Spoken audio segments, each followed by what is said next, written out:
Президент эки судьяны мөөнөтүнөн мурда бошотту. Президент Сооронбай Жээнбековдун атына судьялар кеңеши тарабынан жергиликтүү соттордун бир катар судьяларын кызматтарынан жеке калуусу боюнча бошотуу тууралуу сунуштар келип түшкөн. Кыргыз Республикасынын конституциясына жана мыйзамдарына ылайык мамлекет башчысы тарабынан төмөнкү судьялардын ыйгарым укуктарынын мөөнөтүнөн мурда токтотуу боюнча жарлыктарга кол коюлган. Чүй облусунун Аламүдүн райондук сотунун судьясы Бериёева Анаркүл Декановнанын, Бишкек шаарынын 1-май райондук сотунун судьясы Субанкулов Адылбек Анарбековичтин бул жарлыктар кол коюлган күндөн тартып күчүнө кирет. Булак элдик медиа.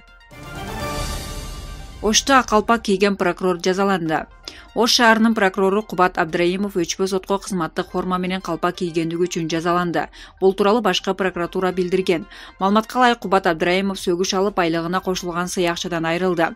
Эскерте кетсек, прокурордун форма кийип башына калпак кийген сүрөтү социалдык тармактарда тарап кызуу талкууга алынган. Эл экиге бөлүнүп, кээ бири туура кыргыздын улуттук баш кийимин кийсе жакшы десе, кээ бири туура эмес, кызматтык этиканы сакташ керек эле деп билдиришкен. Булак факт KG. Ковид Кыргызстанды кантип өзгөртүүдө? Абал тууралуу текстик баяндамада. Дүйнөдө коронавирус жуктургандардын саны 5 миллиондон ашса, 5 миллиондон ашык калкы бар Кыргызстанда 1000ден ашып 14 киши көз жумду. Өлкөнүн айрым аймактарынан жана Бишкек шаарынан карантин чаралары алына элек. Анткени менен көчөлөрдө автоунаа көп жөө жүргөндөр абдан арбын. Калаада соода, калкты тейлөө борборлору иштей баштады. Тилекке каршы көп жерлерде санитардык норма сакталбай жатканын көрүүгө болот. Булак Спутник KG. Гарвард университетине 6 кыргызстандык тапшырды. 2020-жылы 6 кыргызстандык Гарвард университетине тапшырган. Бул тууралуу Лимон басылмасы жазып чыкты. Бир жылда 6 кыргызстандык аталган университетке тапшыруу бул рекордтук көрсөткүч деп айтылат маалыматта. Белгилүү болгондой, Гарвард университетинин дүйнөгө таанымал инсандар АКШнын 8 президенти, анын ичинде Джон Кеннеди, Джордж Буш, Барак Обама жана 100дөн ашык Нобель сыйлыгынын лауреаты окушкан.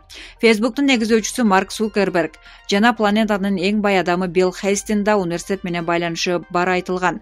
Бул окуу жайында жыл сайын 1-орунга 15ке жакын адам ат салышат.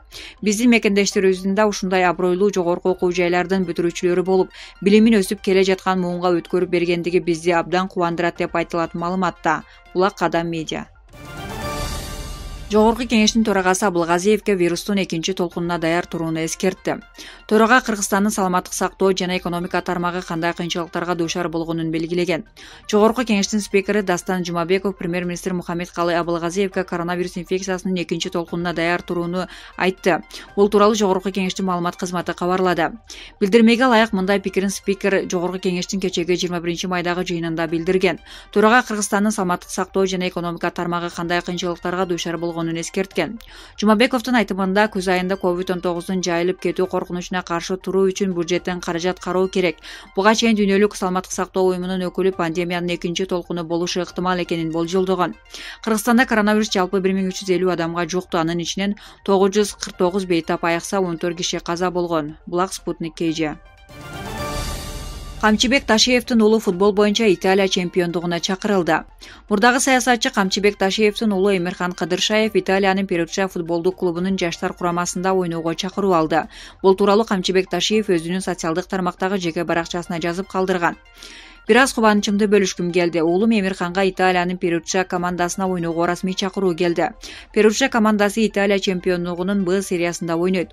Ушул убакытка чейин 2 жыл Ассиси шаарында Паоло Рассинин футболдук академиясында окуду. Эмирхан өзү 15 жашта, бирок ал U16, U17 командасына ойноого чакыруу алды. Бул жаңылыктын маанилүүлүгү бул кыргыз тарыхында биринчи жолу кыргыз футболчу Италиянын расмий чемпиондугуна ойной баштаганында. Буюрса 17-18 жашка чыккыча А сериясында ойноп калат деп үмүт кылабыз. Кыргыз элимди дүйнөгө таанытуу үчүн бүт күч аракетибизди жумшайбыз деп жазып калдырган Камчыбек Ташиев. Белгилей кетсек, Перучча футболдук клубу 1905-жылы түзүлгөн. Бул команда 1978-79 жылкы сезондо Италиянын жогорку лигасында А сериясы бир да оюнда жеңилген эмес. Бул жетишкендикти аталган өлкөнүн белгилүү клубтары Милан жана Ювентус командалары гана кайталай алган. Булак Супер KG.